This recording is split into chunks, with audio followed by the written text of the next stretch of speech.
I wrote this song for my kids. Hey, I'm gonna be your Redbird. I remember the night that I wrote it. Ada Beth had just been born, so she was probably already asleep by the time we were putting Montgomery to bed. We put him to bed, we sang some songs, we said goodnight, and I went into the bonus room that was upstairs across from his room. And I thought, man, it'd be cool if I could write a song for my kids, a lullaby. So I began to write this thing on the guitar. And I wanted the song to say, you can count on me, I'll always be here for you. And I had this idea of a redbird. The redbird is not a migratory bird. So in the winter, when the weather gets bad and all the other birds fly south, the redbird doesn't leave. He's not a fair weather friend. And I thought, that's a cool idea. So I began to write this song.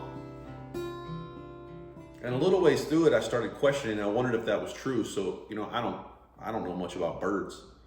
I mean, its real name is a cardinal, not a redbird. I don't know what I'm talking about. It doesn't sing as good. I'm gonna be your cardinal.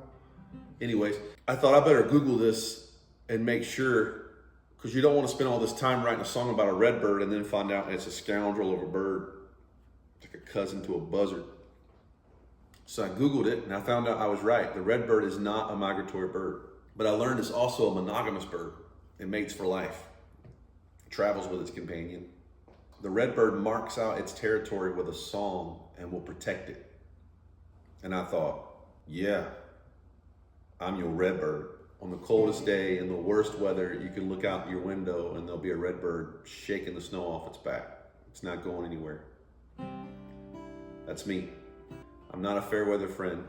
I'm not gonna leave when life gets bad, when everyone else has turned their back on you, when everyone else has left. You can count on me. I'm not going anywhere. I will be your redbird.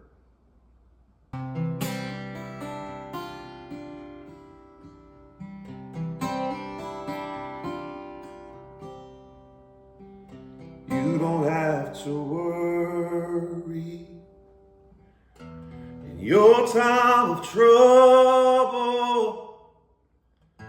I'll be at your window there.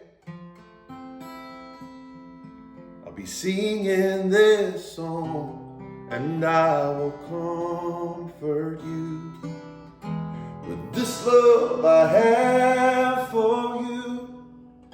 I will never leave you alone. When your skies trade their warm blues for cold or gray, and everybody that you thought was true has flown away.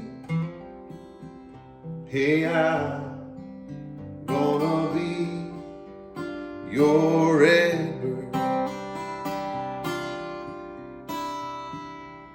Well, everything keeps changing without any notice.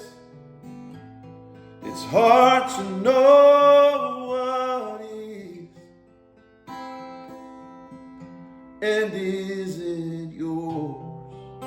In a weird world, you need a touch of normal. You need to know one thing is sure. One thing is sure. When your skies trade their warm blues, cold or gray, and everybody that you thought was true is flown away. Hey, I'm gonna be your redbird, your redbird, your redbird.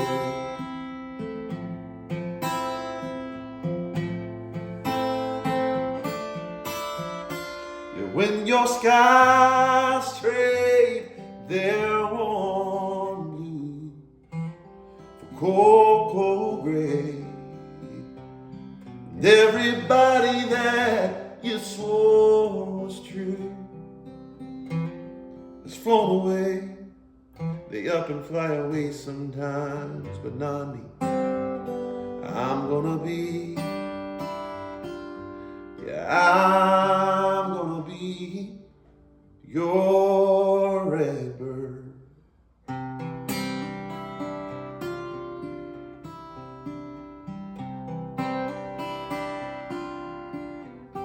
Your redbird.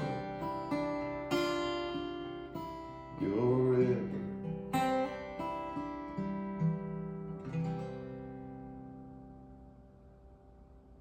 Oh, one more thing I forgot. The last record I made was 12 years ago. And this song was the title of the album. 12 years ago. My daughter was 1 year old. My son was 4. When that album came out and I started making a little money on it, I wanted a piece of land. I wanted a getaway for my family, a place we could be together.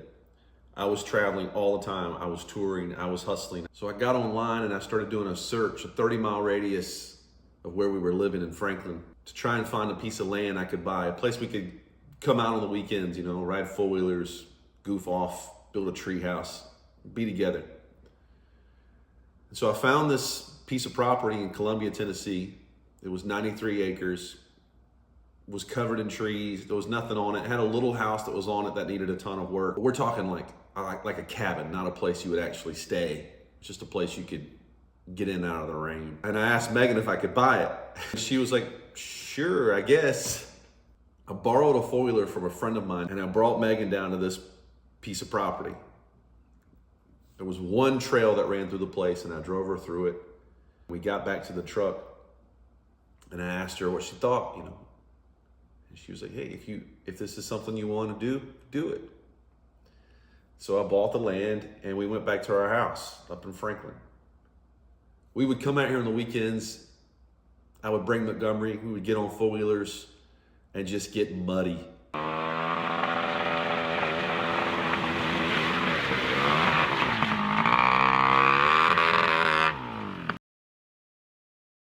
And then as Ada Beth got old enough to come out, we'd bring her out and she'd get muddy too.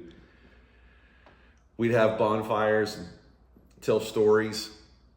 I have a great campfire story of Ada Beth when she was little, shining a flashlight on her face and telling a story of a grizzly bear in the woods and how Dad fought off the grizzly bear.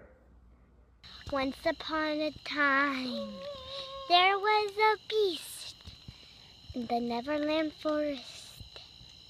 And me, and Mom, and Dad,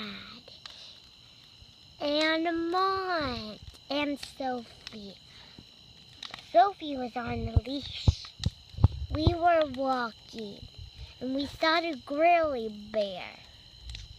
And there was a monster that ate it. And then Dad killed the beast with the fire. The end. I named our place Redbird Acres. We had no intention of moving down here. 5 years ago, we moved out to Redbird Acres. We lived in an RV for 8 months while we cleared land and built a driveway into the property. We built a barn. We lived in the barn for 3 years while we built a farm and we built a house. When I bought this place, I never thought it would be any more than a weekend getaway. But instead, we built a place to belong. We built a home here at Redbird Acres.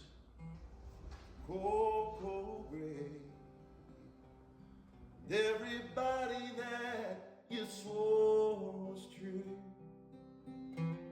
has flown away. They up and fly away sometimes, but not me. I'm gonna be, yeah, I'm gonna be your redbird.